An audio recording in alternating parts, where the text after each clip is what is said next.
All right, well, I'm going to turn my screen a little bit. Let's see if I can do this to show you that, yes, indeed, I have show and tell for today. So I've been to the store, I've done a little eating and grocery shopping here for you.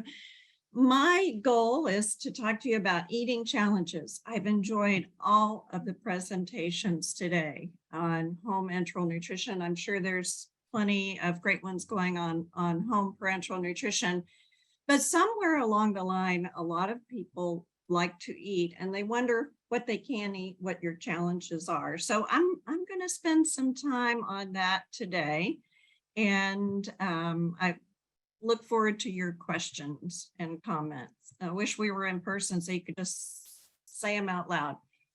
These are my disclosures, but I wanted to let you know that my biggest disclosure is to say thank you to all the consumers that have contributed to my knowledge that isn't in the books. It seems whenever I've said something like, well, the one thing you shouldn't do is X, and one of you will say, well, that worked great for me. So I don't have any shouldn'ts, I have suggestions. Okay, nutrition. You knew I was going to talk about just the basics, but for almost all of you, and I know we have, I'm here in the enteral group, so some of you are tube feeding only. You may not be able to eat much or at all, but and I thought that when Lisa was speaking, she did a great job of kind of a nutrition primer. So if you are in fact making your tube feeding, these are some things that you need to know.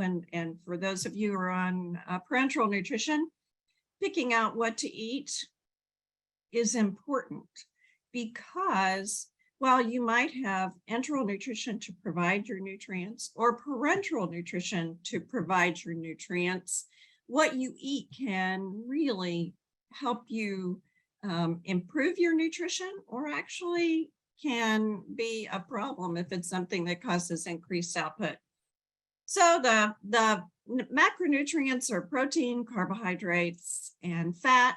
Fat has 9 calories per gram, so it's the most calorically dense. And yes, we need fat. We need fat every day. So those of you who are on a tube feeding, you'll notice that there's fat in your tube feeding, sometimes more, sometimes less, but you do have to have fat every day because fat is essential. For carbohydrates, typically we like to maximize complex carbohydrates. And so some of those complex carbohydrates are things, oh, here this is my shopping container. I have things like brown rice pasta, or some of you might like regular pasta, but either way, these are complex carbohydrates and usually well tolerated by people who have GI intolerances. Sometimes it just may be the difference between gluten-free and not gluten-free. And here's one even that is chickpea. So there's lots of different ways to get complex carbohydrates in besides just a plain pasta, many different kinds of pastas, breads, and cereals. I have my bagel here. It's now hard as a rock. I don't think this is going to be for consumption, actually. Now, when it comes to whole grains and fresh fruits and vegetables, those are on an as tolerated basis. Some softer fresh fruits and veggies may be well tolerated, but some of you may not tolerate a fresh fruit because of the fiber in it, or if you have a part of your small intestine that has it is smaller in size, maybe has a stricture, you want to be very careful about the fiber that you take in. So cooked veggies and fruits, skinned fruits, etc., those might be better for you. Now, something we can almost all agree on is how important protein is, and that's meat. So that could be pork, that could be beef, fish, poultry, and eggs. I put a picture of eggs here. They're not exactly my favorite protein, but they're pretty close because they are the gold standard for nutrition. They have about 7 grams of protein. It's well tolerated most of the time. I know as soon as I say that, somebody's going to say, no, I can't eat eggs at all. I know there are no rules in nutrition, I find. There's some great meat substitutes too, like tofu and tempeh, and milk and dairy have protein in them, and beans and peas. So again, you're going to choose what you tolerate best. Don't want to forget to talk about fluid, because fluid is very important as well. We talked about it in relation to those of you who are on a tube feeding. Not only do you need the nutrition that comes from the tube feeding formula, but you need the water, the fluid that comes along with it.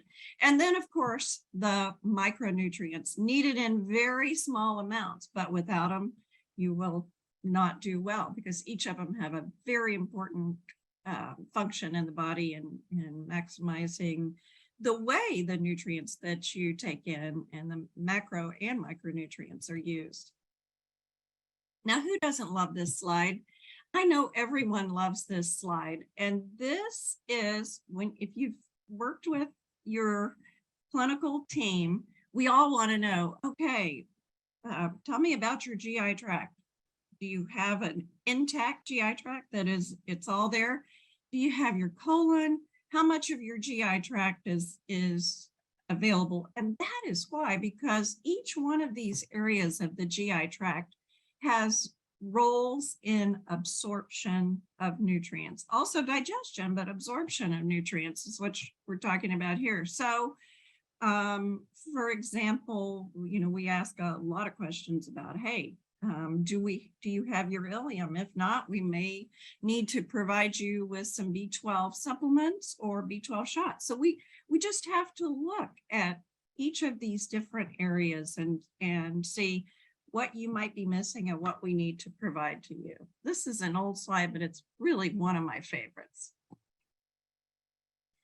Now, diet for you, whether you're receiving enteral nutrition, parenteral nutrition, an oral diet, just trying to maintain as much as you can, you need a qualified registered dietitian. You really do. Somebody who knows what they're talking about. Now, in general, we usually say protein about 20 to 30% of calories. That's kind of a lot. But remember that many of you don't have a 100% absorption. So in this case, we may increase calories more than you would expect. We may increase protein a little bit more than you would expect, just because we want to account for any malabsorption. But, and if you have short bowel syndrome, we do want to consider the short bowel, how much is left, and also is the colon remaining.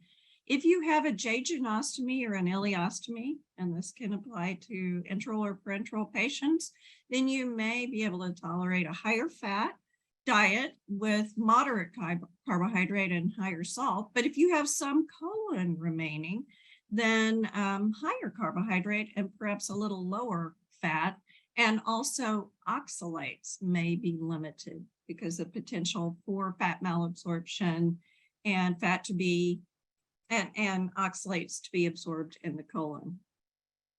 Some people use the low FODMAP diet, which limits certain carbohydrates that may be associated with symptoms. But again, you need to talk to a registered dietitian who knows this stuff, because experimenting on your own, you may leave off some important nutrients. Some of you probably know this great source by Carol Parrish. You can get this free by going to the website here, shortbowelsyndrome.com. This is a great book. It does talk about all the things we have talked about and we'll talk about here today. And there's also one for pediatrics now. Okay, so I said there weren't any rules, but I guess there is a rule. And I think that Rick mentioned this early on in our discussion today when he said, sometimes I do pretty well with the enteral product I'm on, but sometimes I will use a substitute and it might have a little more sugar than I'm used to. So there is a carbohydrate caution. This used to be something I called a rule, but now I call it a carbohydrate caution. And that is, you want to minimize simple carbohydrates because these can increase fluid secretion into the GI tract and may increase diarrhea or ostomy output. So you know these: sugar, regular soda pop, excessive jelly and jam and syrup. You can have a little larger amounts of ice cream, sugar containing yogurts and drinks. And I wanted to point out up here that sugar is sugar.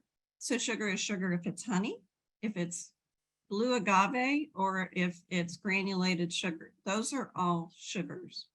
Another thing to point out here, and I think many of you are doing this, especially those of you who've been around a little bit, when you drink a juice, you want to dilute it about 50-50. And that way they'll be better tolerated. Okay, some other nutrition challenges or eating challenges. This is what I find has come up with many of you and in my practice is texture, the feel, the touch, the consistency of the food that you are eating. So for some of you, you may need to change the texture or the consistency of your food to tolerate it better. For example, some people with gastroparesis may tolerate it, foods that have a mashed fork texture, or they may need pureed texture. So this is an example, you know, with the mashed fork, you just take your food and you mash it up so that it's done some of the work that needs to be done so that perhaps this food will pass through the GI tract at a better rate. Puree, that can help as well, especially again with these gastroparesis patients or those who have some slowed motility. And you might even have to go to thin liquid or thin liquid strain. So the magic bullet can do it, but don't forget to strain. And that is something that may be important to you all as you're using these blenderized tube feedings, is the straining can be very important. I remember working with a patient and she wanted mashed potatoes. So we made mashed potatoes to go down her feeding tube. And we even strained them. There wasn't much to strain, but she felt so good. And having mashed potatoes, even though they were going through a G tube, they gave her a great satisfaction. But if you have texture challenges, it's okay, embrace them. There are 10 people in the world that like cottage cheese. I am one of them, so there's only 9 others. But most people, when I say, have you tried cottage cheese? It's a great source of calcium and protein, magnesium. And they say, are you kidding me? Have you looked at it? Have you tasted it? So it's a texture that some people don't like. Another one is chia seeds. I love chia seeds. These are soluble fiber. They're great. They mix with all kinds of things, but they don't stay crunchy for very long. They tend to absorb the fluid with them. So if you're somebody who doesn't like that gel-like consistency, I tell you, you're going to put chia seeds on your oatmeal, put chia seeds on your oatmeal and eat it right then. Because if you go answer the phone and come back, yeah, they've been doing their thing, absorbing the fluid. And then of course, okra. I mean, who doesn't like okra? But I think okra fits smooth, slimy, tender, etc. So again, if you have challenges with texture, whether it's in your mouth or for your GI motility, you can manage those. Now, another thing that comes up is thirsty. So thirsty, I'm always thirsty. And so I thought you'd like these guys. I can't take credit for either of them, but I do have some of these guys at home. So you're thirsty. I bet many of you know the symptoms of dehydration. Boy, do we know it here. I live in Texas. It's been so hot. I've actually experienced a little bit of the dehydration from getting so hot. And so you feel it by a little bit of lightheadedness. Maybe you're increasing sweating, fatigue, maybe there's thirst, but again, sometimes when it goes so far, there's not even thirst. Decreased urine output and darker urine.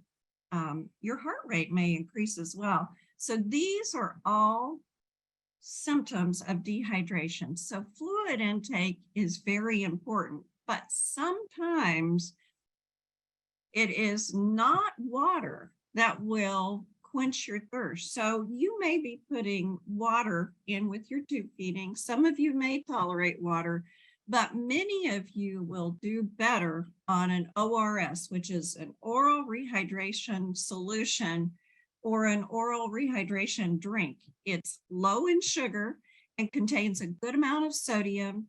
They sometimes contain potassium, sometimes they contain bicarbonate, but they're easily absorbed. So this will rehydrate you. I'm going to show you that WHO, the WHO organization, ORS formula in a moment, but this is something that you make it in a liter container. This is one of my favorite liter containers because it reminds me to sip, but not too much. So you can do one of these. You can make something that this is even more than this is, there's the 32 ounces here. So it makes even a little bit more than a liter. Oh my gosh, you can make it as cute as you want for making an oral rehydration solution. But these you sip, you don't chug these, because chugging the fluid, whether it's an ORS or whether it's water, that will not rehydrate you. It just goes through. Many of you can say that that's true. So a lot of you with short bowel or other reasons why you have GI impairment may use a liter or two per day of oral rehydration solution. Now, this is the oral rehydration solution formula that has been translated, and it's on the Oley website. And I've given you some good sources here from the Oley website, short bowel syndrome website, and from the University of Virginia website. And it uses water, just plain water, plus iodized salt. And this is a really great way to get iodine in. So iodized salt. And for the potassium, it's just salt substitute. So good old Morton salt substitute. Now, I must say, I've had a little bit of trouble finding this recently at the grocery store. But you can find it. And then you can just make it with table salt, sugar, and it's just regular sugar and salt substitute, or you can just make it with water, table salt, and sugar. You need water, table salt, and sugar to make a oral rehydration solution. And this makes an entire liter. But if you are only using salt, sugar, and water, then you need to use about 3/4 of a teaspoon of table salt. But this is but if you're using the WHO formula that's on Oley, you can get this trisodium citrate dehydrate that is available from Amazon.com. And I will tell you, I bought this about 3 years ago. I don't think I'll ever use it up because you don't use very much of it. So this provides something that's about 70 milliequivalents of sodium. Very important, because that's about how much you want in your oral rehydration solution. So there's some that are already made up. One of them is Trioral. Another one is the Giannis Brothers. And this one actually has a little bit more. It has about 90 milliequivalents of sodium, which is really great. A lot of people enjoy that. Here's another one. It's Ceralite. But note that there are others that are out there, but they may not meet that 70 milliequivalent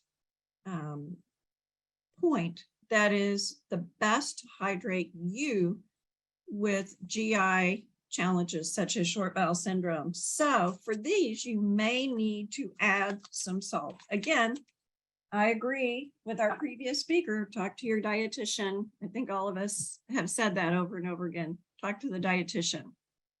Now, if you're a fan of something that you can take with you. G2 is one that a lot of people use. So, and it's hard to find lately. I'm not sure why, but G2 is the Gatorade that is low sugar. And so just get your G2, add a half a teaspoon of salt, shake it up, and it now is pretty close, 68 milliequivalents of sodium. If you use Gatorade, it's too much sugar. If you use Gatorade Zero, it's not enough sugar. So you need to use what's just right, which is G2 with some salt added to it. And again, you can use some of these others, but work with your dietitian, your nutrition team to find out what's best for you. Now, I wanted to talk a little bit about oxalates, not a lot, because you will not all need to limit oxalates, but you might have to if you've had your ileum removed, but you have a full or partial colon, because if you have fat malabsorption, fat binds to the calcium and it leaves the oxalates free to be absorbed by the colon, go into the kidney and form kidney stones. So these are some of the foods that need to be avoided. I always say, thank goodness I don't like beets, just kidding. But I know some of you do, but I just had a note from a colleague who works with kidney patients who are not short bowel syndrome, but need to manage their oxalates. And she mentioned that some of the plant milks are high in oxalate. And I hadn't really thought about that. So almond milk, cashew milk, and soy milk are some of the highest. Coconut milk and cow's milk are low. And you can use additional oral calcium in the form of calcium citrate. Again, talk to your clinical team. So a couple of points before we finish, and that is symptom management. So you may want to eat. The desire may not be the problem. It's just that you have symptoms. So this is what I've taken from you, my wonderful consumers, and these are things that I have gotten from you. In fact, even recently talking to some of my consumers. So if you have nausea, you might try some saltine crackers just to kind of set the stage, almost using the same sort of effect that pregnant women use when they're trying to eat, but they have some nausea because of pregnancy. Try some saltine crackers to settle your stomach, and then maybe you can go forward and eat what you'd like to eat, or eat a little bit. No appetite, or you don't feel like eating, but you know you need to, try some breathing techniques, some calming techniques, mindfulness, and then also eat what you can. If you get full too quickly, eat what you can and then go back. I know many of you are using this. We could call this eat small meals, but some of you would say, well, is 2 bites a small meal? Okay, it can be if that's what you want it to be. But you may have to take your time on that. And with the mindfulness, one of my recent consumers told me, I know I need to eat and I want to eat. So I just try to keep that in my mind as I'm trying to eat something. Maybe you have lactose intolerance. Well, remember that lactose does not mean all dairy. Lactose is highest in regular cow's milk and lowest in cheeses. So you can still have cheese. You can have an ounce of cream cheese on your bagel. So they're yellow cheese, mozzarella cheese. So there's a lot of Parmesan cheese. You can have a lot of those. Or you can use lactose-free products, lactose-free cottage cheese for the other 9 of you out there that like cottage cheese. There's lactose-free yogurt, or just eat small amounts of yogurt. It's about 4 ounces of yogurt should be tolerated. Dumping. Boy, I know Many of you know about this. So you might need to figure out just how much you can eat and figure out, does anything help slow down your output? Does anything seem to solidify it a bit? Saltine crackers is something that was recommended. I always hear people talk about that marshmallows are something that help people with ostomies. I can't figure that out, but it is what people have told me that works well. Sometimes oatmeal, psyllium fiber may be helpful. Pretzels, you get the benefit of some salt on those as well. And then these are some foods that may cause a decrease in odor, like yogurt and kefir, and even eating parsley. And then there are some gas-forming foods like beans and peas, broccoli, cauliflower, mushrooms, even garlic and onion. So again, a lot of it is trial and error, because as I said when I started, it just seems like if there's a rule, one of you has an idea and it has worked for you. So no rules, just suggestions. Now I wanted to bring this up because I think this is important, and it probably is important no matter who you are, whether you're a person who depends totally on enteral nutrition, totally on parenteral nutrition, or just can't eat like everybody else does. This is a paper that was written by Emma Tillman and I, and Emma and really did the bulk of the work in coming up with some scenarios.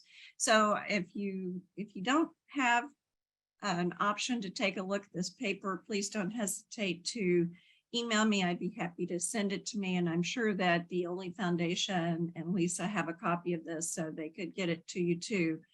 But I think that she has some things here. Find friends and family who take pleasure in your company without the worries of food, or enjoy activities that don't involve eating. I know we do so many things that involve eating, but maybe there's some activities you can start that you don't involve eating. Start incorporating non-food traditions into holiday and celebratory functions. Making crafts, doing outdoor things like bocce ball and those kind of things. I know everybody plays pickleball now, right? So, or do you have to be 65 and above? I don't know. But anyway, a lot of things.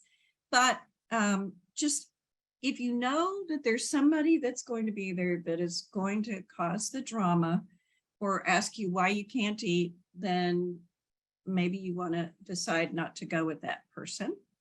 And then remember that most of us are okay with just sitting there, with you sitting there, because we want you to be there. And then finally, I wanted to show this very quickly. Sometimes it's just very difficult to learn a different way of eating. This was a presentation that was done by myself, Carrie Shingleton, and Swapna Kakani, and it kind of went through Swapna's challenges of eating when she hadn't really eaten before, and now she had the opportunity to change and start to eat sort of whatever she wanted, but it was a challenge. So you may need to engage a multidisciplinary team of feeding and nutrition experts. So sometimes I am a great dietitian and I know all about short bowel syndrome, tube feeding, TPN, but I don't work with disordered eating. And so maybe somebody who really knows how to engage you that way might be a valuable member of the team. Also, what's your goal? Is your goal to be able to eat 3 bites a day? That might be a great goal. So that's fine. We can sustain you with enteral or parenteral nutrition. And then realize that there's not really a switch that you go from, okay, you couldn't eat before, to now you can eat. It may take a long time to learn to eat, and whatever it is that you can eat that provides you pleasure, and then also if it can provide you with sustenance, that's great. And with that, I would like to thank you so much for letting me talk to you and have the opportunity to show you my little groceries here that we went through. I would be happy to open it up for questions, and I've given you my email if there's anyone who would like to contact me. So Lisa, I'd be happy to take any questions if there are any. There are, Carol. Thank you so much for that wonderful presentation. It's interesting to look at it from almost different angles. So I don't know if you saw in the chat, but somebody posted that G2 is no longer being made. So. G2 orange. Oh, okay, just orange. Okay. Yeah, and probably that's the one everybody liked, right? Well, we can't find it near us either in upstate New York. We haven't seen any G2. So, well, it's because those G2 people have already taken, they bought the cases before you got there. So, I think that the challenge is that the general population knows about oral rehydration solutions, but they don't want sugar in it because they don't understand. They're just drinking it instead of water. So they want a low calorie electrolyte solution, but really these low calorie ones are also low electrolyte as well. So if something says full of electrolytes, it probably isn't. One of my favorite low electrolytes, but says that it has electrolytes is coconut water. I don't know if anybody here drinks coconut water. A, how? Because I think it's gross. But B, it's not. It's really not. It has a tiny bit of magnesium, a little sodium. So it needs to be doctored up with all our goodies too, and some sugar as well. That's funny. That was just came across as a question about coconut water. Yeah. And somebody else asks if ORS formula, oral rehydration solution formulas are better than Pedialyte. Great question. And I would say Pedialyte is your starter. So it has, remember I told you that we wanted to go for around 70 milliequivalents of sodium. And that's because we're trying to get to the WHO formulation that we know rehydrates. So Pedialyte has about 45 to 50 milliequivalents of sodium. So again, Pedialyte is a little bit like drip drop and liquid IV. Not bad, just won't rehydrate you. So if you need a starter ORS to kind of get you going to the higher level, then that's great. And some people may do well with Pedialyte. I'm not saying it doesn't work. One thing I found with Pedialyte recently, and just about everything, is look at the label now, because Pedialyte now has one that has a bunch of vitamins added and some pro and prebiotics added. So just be careful to get the original version. Also, someone mentioned that there's flavored Pedialyte. I use Crystal Light in my ORS, and I think it helps. I am one of the guilty people about not drinking water either. So I think that adding some flavoring really helps. You could cut up some oranges, you can cut up lemon, lime, and just put it in there and let it flavor your ORS. We had somebody recently write us about a product called True Lime, True Lemon. It's like yes, I like that. Yeah. Mm-hmm. One other question, and then I will have to go on to the next speaker, but is about Bezors. I don't know if I'm pronouncing it correctly. I just love Bezors. That's pretty much, that is one of my favorite nutrition words. And so what a Bezor is when you do have gastroparesis or slow motility, and food cannot go through the GI tract from the stomach into the small intestine and be broken down, it will create a BSOR, which is a conglomeration of food. So I see that this somebody said broccoli. Broccoli may be one of those. It could be a fibrous type thing. So you do have to be very careful with those. One of my nursing friends, and you know, the nursing friends give you the best example of BSOR. She said BSOR is like a hairball that a cat has. And so that, yeah, I suppose you could think of it like that, but that is something that we do worry about, and they could actually have to be removed endoscopically if necessary. And are there foods that contribute more to them or less to them? Yes, or? higher fibrous foods will contribute to those. So I think our broccoli person could eat some very well cooked broccoli. Probably wouldn't eat a ton of it, but some well cooked broccoli, like the kind that our mothers made, that we decided we never would eat broccoli, and now steamed broccoli is like wonderful. Those are the kind of things, but that's where the fiber came in. It's kind of similar for people who have strictures. We're concerned about the fiber. We don't want anything to cause a blockage. Thanks, Carol. Thank you for this really informative presentation and all those answers, and for joining us today. You're welcome. I'm looking forward to the rest of the meeting. Thank you so much. Thanks.